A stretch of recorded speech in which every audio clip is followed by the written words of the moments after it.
हा शूज जो आहे त्याच्यामध्ये ही टाच अशी टेकवायची आणि इकडून बघायचं आणि इथे होल आहे, इथून वरून दाबून धरायचं.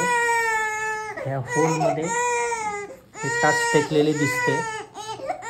हा जो बेल्ट आहे हा बरोबर अक्रॉस अँकल असा आला पाहिजे. दुसऱ्या हाताने इथे प्रेशर देऊन ठेवायचं. ही पोझिशन फिक्स केल्यानंतर टाच टेकलेली असताना हा बेल्ट हलका ओढायचा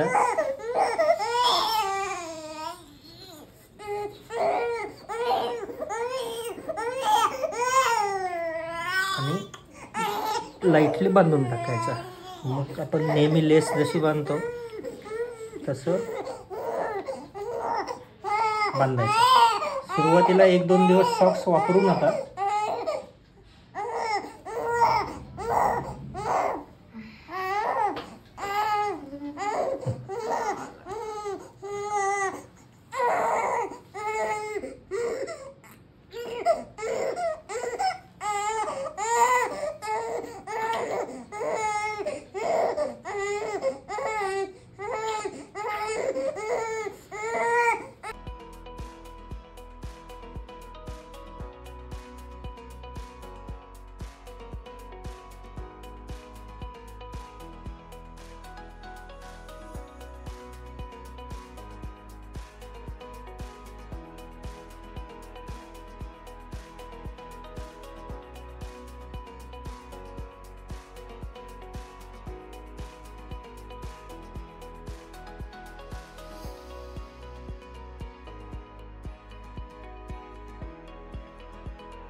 आता त्याला एका वेळी एक पाय हलवता येत नाही म्हणून ते स्ट्रगल करून चिडतं. तुम्हाला फक्त एक काम करायचं, रडायला लागलं की बाळ ते असे दोन्ही पाय एकत्र हलवायचे. आत्ता तो रेजिस्ट करतोय पण आता हा रेजिस्टन्स त्याचा गेला.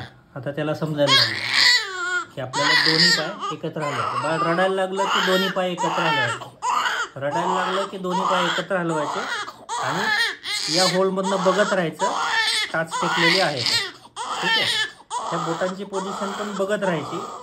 जर ही बोटं कमी दिसतात म्हणजे काय की बाळाने पाय आत ओढून घेतला.